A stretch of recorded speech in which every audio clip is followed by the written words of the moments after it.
আমি নিজে নিজে প্রত্যক্ষ করেছি। আমাদের পুরা ইস্ট বেঙ্গল রেজিমেন্টাল সেন্টারে আমাদের জিনিসপত্র যা ছিল, ফার্নিচার, এমনকি অফিসারদের মেসের মধ্যে কমোড, আপনার বেসিন, আমাদের রেজিমেন্টের যা সোমনি সবকে লুটপাট করে নিয়ে গেছে। চিটাগং পোর্টের থেকে শত শত হাজার হাজার গান নিয়ে গেছে। পাকিস্তানের যে অস্ত্রগুলো রেখে সে গিয়েছে, বাগান লুট করেছে, আমাদের কারখানা লুট করে নিয়ে গেছে। এটা কি বন্ধুত্ব ভাবছো? যুদ্ধকে আমরা তো কিছু 9 মাস তো শেষের দিকে আছে মানুষ স্বাধীন, তাহলে এই কাজগুলো তাদের করার কথা না। পরবর্তী থেকে চুক্তিগুলো দেখেন, এই যে আমাদের সাথে যে এতগুলি আপনার আমাদের সমস্যা আছে, শত শত সমস্যা, কোন সময় তারা সলভ করেছে? গত বিশেষ করে 15 বছর আমি শাসন হয়ে তারা শুধু নিয়েছে, কিছু তো দেয়নি আমাদেরকে। এটা রিস্ক করলে তো কোনো শেষ নেই। আমাদের পানির সমস্যা বলেন, আমাদের ট্রেডের মধ্যে সমস্যা মানে প্রত্যেকটা কাজেই তারা হয়তো নারা নিয়েছে, সুবিধা আমাদেরকে সুবিধা করে দেয়নি।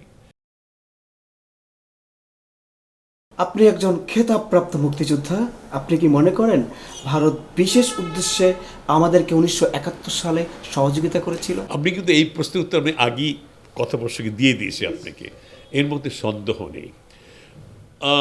মানবিকতার খাতে তারা আমাদের সাহায্য করেছে, আপনার দৃশ্যগোচর তাই ছিল, দৃশ্যমান তাই ছিল যে আমাদের অনেক লক্ষ লক্ষ লোকদেরকে সাহায্য করে আশ্রয় দিয়েছে, খেতে পারা জাগ্রত করতে স্থান দিয়েছে, আমাদের মুক্তিযুদ্ধ আমাদের এখানে জায়গা দিয়েছে, মুক্তিযুদ্ধ করতে আমাদের প্রশিক্ষণ দিয়েছে, সত্যি কথা। কিন্তু কেবলমাত্র মানবিক মূল্যবোধ থেকে তো আমাদের সাহায্য করেছে আপনি আগে বলেছেন না। তাদের মূল উদ্দেশ্য যেটা ধারণ করে এসেছিল, সে ভারত বিভক্ত হওয়ার তখন থেকেই যে পাকিস্তানকে দ্বিখণ্ডিত করাতে হবে, এবং যখন স্বাধীন হলো, স্বাধীন হয়ে এই রাষ্ট্রটা তাদের একটা দেশের একটা একটা স্টেট হয়েছে, অঙ্গভুক্ত একটা রাষ্ট্র হিসেবে না নয়, একটা হতেছে করদ রাজ্য হিসেবে এটা টিকে থাকবে। তারা যা বলবে তাই মধ্যে করতে হবে। এবং দেশের সম্পদ দেখেন না, আমি আপনাকে বলি, আমি প্রত্যক্ষদর্শী। স্বাধীনতার পর আমি ওদের প্রথমেই ক্যান্টনমেন্টে ঢুকেছি, চিটং ক্যান্টনমেন্টে আমার কোম্পানিকে নিয়ে আগে ঢুকেছিলাম। আমি নিজে নিজে প্রত্যক্ষ করেছি। আমাদের পুরা ইস্ট বেঙ্গল রেজিমেন্টাল সেন্টারে আমাদের জিনিসপত্র যা ছিল, ফার্নিচার, এমনকি অফিসারদের মেসের মধ্যে কমোড, আপনার বেসিন, আমাদের রেজিমেন্টের যা সোমনি সবকে লুটপাট করে নিয়ে গেছে। চিটাগং পোর্টের থেকে শত শত হাজার হাজার গান নিয়ে গেছে। পাকিস্তানের যে অস্ত্রগুলো রেখে সে গিয়েছে, বাগান লুট করেছে, আমাদের কারখানা লুট করে নিয়ে গেছে। এটা কি বন্ধুত্ব ভাবছো? যুদ্ধকে আমরা তো কিছু 9 মাস তো শেষের দিকে আছে, তারা যে সত্যি আমাদের বন্ধু রাষ্ট্র হতো, একমতে আমাদের সাহায্য করার জন্য গেছে, মানুষ স্বাধীন, তাহলে এই কাজগুলো তাদের করার কথা না। পরবর্তী থেকে চুক্তিগুলো দেখেন, এই যে আমাদের সাথে যে এতগুলি আপনার আমাদের সমস্যা আছে, শত শত সমস্যা, কোন সময় তারা সলভ করেছে? গত বিশেষ করে 15 বছর আমি শাসন হয়ে তারা শুধু নিয়েছে, কিছু তো দেয়নি আমাদেরকে। এটা রিস্ক করলে তো কোনো শেষ নেই। আমাদের পানির সমস্যা বলেন, আমাদের ট্রেডের মধ্যে সমস্যা মানে প্রত্যেকটা কাজেই তারা হয়তো নারা নিয়েছে, সুবিধা আমাদেরকে সুবিধা করে দেয়নি। এমনকি স্বৈরাচার সরকার আমলে স্বৈরাচার হাসিনা নিজের মুখে বলেছেন, ভারত যা দিয়েছে তারা কখনো ভুলবে না, আমরা যা দিয়েছি তাদেরকে, এবং প্রতিদান কিছু নেই নাই তো। সুতরাং এটা পরিষ্কার এখন, আগে পয়সা এখন পরিষ্কার, ভারত কখনো আমাদেরকে স্বাধীন একটা রাষ্ট্র হিসাবে নিজের পায়ে দাঁড়িয়ে আমরা দাঁড়াবো সেটা কখনো তাড়াচ্ছে। তাদের উদ্দেশ্য ছিল পাকিস্তানকে বিভক্ত করা। 2 নম্বর হতেছে এই দেশ একটা করদ রাজ্য হয়ে পরিস্থিতি, তারা কিন্তু সুবিধা নেবে এবং তাদের কথায় বসা বলবে, এটা তাদের উদ্দেশ্য ছিল। এটা পরিষ্কার, এখনো বলার কোনো অপেক্ষা রাখে না, ব্যাখ্যা করবে না। মানুষ এখন চোখে দেখছে, দেশের মানুষ, আমার বলার প্রয়োজন হয় না। 71 সালের মুক্তিযুদ্ধ এবং 24-এর গণ অভ্যুত্থানকে কীভাবে দেখেন? আমি একটু যুক্ত করি, কেউ কেউ আবার 24কে অধিক গুরুত্ব দিচ্ছে, এমনটিও শোনা যায়। স্যার, এই বিষয়ে আপনি কি বলবেন? এইটা নিয়ে অনেক অনেক প্রশ্ন করেছে। এগেন আমি কিন্তু দুটোর একটাকে খাটো করি না, তবে 71 মুক্তিযুদ্ধের সাথে জুলাই আন্দোলনের এক কাতারে দাঁড় করানো যায় না। দেখেন, আপনি নিজের বিবেককে জিজ্ঞেস করেন, আপনার যুক্তিকে জিজ্ঞেস করেন। পুরা দেশটা ঝাঁপিয়ে পড়েছিল 71-এ, পুরা দেশের উপর হত্যাযজ্ঞ চালানো হয়েছিল, দেশের বাঙালি জাতিকে নিশ্চিহ্ন করার জন্য পাকিস্তান আর্মি নেমে পড়েছিল, এবং সেখানে কত প্রাণ দিয়েছে মানুষ।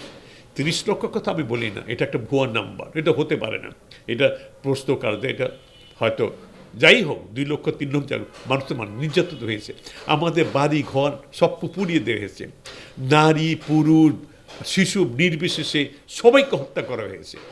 তো সেইটা একটা ছিল, আমরা দেশটা স্বাধীন করেছি, আমরা স্বাধীন রাষ্ট্র হিসেবে পরিচিতি পেয়েছি, আমরা স্বাধীন পথে আমরা কি করেছি কোথাও সেটা আলাদা প্রশ্ন। স্বাধীন তো হয়েছি, আমরা এত প্রাণ দিয়েছি আমরা। হ্যাঁ, পরবর্তীতে বিশেষ করে 15 বছরে 54 বছরে কিন্তু আমার স্বাধিকার আমরা প্রাপ্তি হয়নি আমাদের, কিন্তু গত 15-16 বছরে আমাদেরকে হয়তো যা কিছু ছিল সবই নিশ্চিন্ন হয়ে গেছে অধিকার। এবং সবচেয়ে বড় হচ্ছে দুর্নীতি, গুম, হত্যা, খুন নির্বিচারে, এবং দেশকে বিক্রি করে দেশের প্রতিবেশী রাষ্ট্র করেছে। এই 15-16 বছর এটা আছে। এটার বিরুদ্ধে, এটা থেকে মুক্ত পাওয়ার জন্য স্বৈরাচার সরকারকে উৎখাত করা হয়েছে, প্রয়োজন ছিল।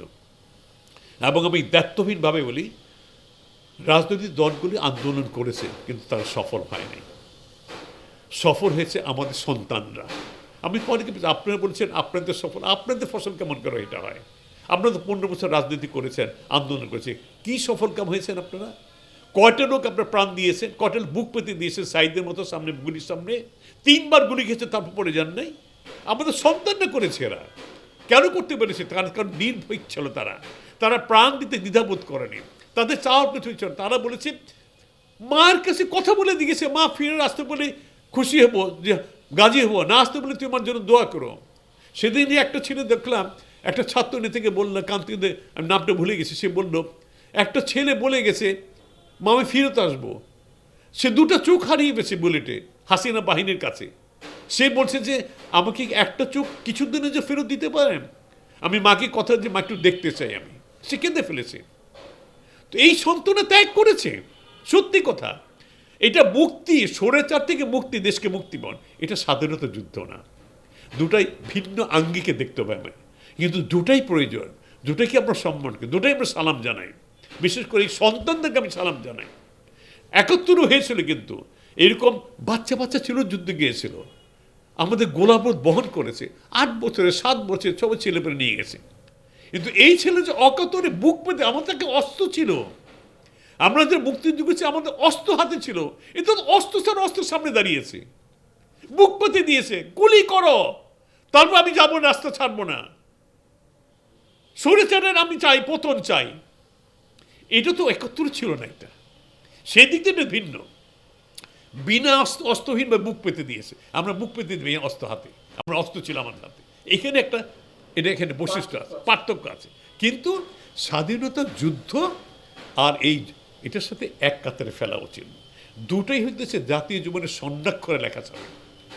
কিন্তু দুঃখ লাগে আজকে এই পরিণত বয়সে, আল্লাহ কখন ডাকতে বয়স তো হয়ে গেছে, কিন্তু 71 যুদ্ধ যে আমাদের প্রত্যাশিত বাস্তবায়িত হয়নি। এবং এই ছেলেগুলো 1500 2000 আজ ছেলে মারা গেল, হাজার হাজার ছেলে বিকলাঙ্গ হয়ে গেছে, অঙ্গহানি হয়েছে, আহত হয়েছে, তাদের প্রত্যাশা পুরো হলো না।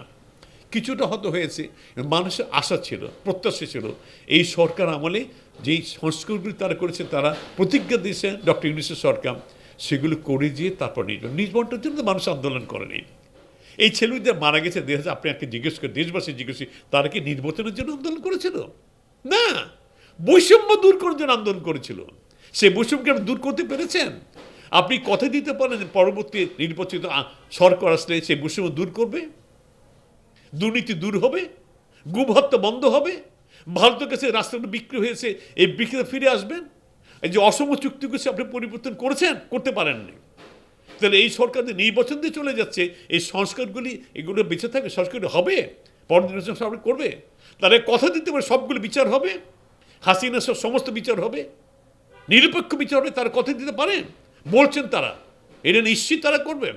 আমরা তাদের দেখেছি, আমি বললাম না, জাতীয় পরে আওয়ামী লীগ, বিএনপি, তাদের দেখেছ তো আমরা গত 50 বছর তারা কী করছে আমাদের দেশবাসী জানে। কিন্তু আমাদের আশঙ্কা হয় এগুলো হবে না, হতে পারে, হলে খুব ভালো।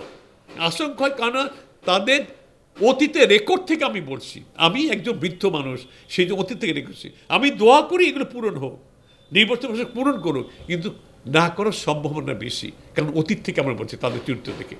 সুতরাং এই সরকার মানে করা উচিত ছিল, অথবা বিরোধী কাজ করে পূরণ করে তার নিজের দেওয়া উচিত ছিল। আমি নির্বাচনের বিরোধী না, আমি চাই নির্বাচনের প্রতিনিধি দেশ পরিচিত, কিন্তু এই সরকার একটা অঙ্গীকার নিয়ে আসছিল, তো সেই জন্য দেশবাসীর ক্ষমতা, পলিটিক্যাল পার্টিকে ক্ষমতায় বসায় নেয় ডক্টর ইউনূসকে এবং তার সরকারকে, বলেছে জনতা এবং ছাত্ররা। শুধু তাদের সাথে আপনি ভঙ্গ করলেন না আপনার প্রতিশ্রুতি, আপনি প্রতিশ্রুতি রাখতে পারলেন না। তো আমি আশা করি পরিবেশের প্রতিশ্রুতি রাখুক। তো এই জন্য আপনি বললেন যে গোড়াতে বসি, দুটাকে আমি শ্রদ্ধা করি, দুটো আন্দোলনকে, কিন্তু এক কাতে দুটাকে ফেলবো না, এটা ঠিক হবে না আমার মনে হয়।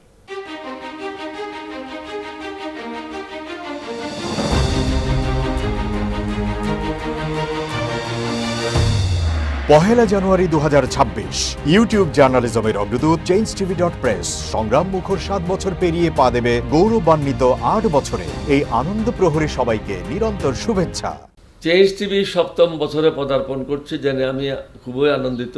আমরা শুধু আপনাদের কাছে একটাই আবেদন করব, মিথ্যার পিছনে দৌড়বেন না, সত্যকে ধারণ করেন, সত্যকে জনগণের কাছে তুলে ধরেন।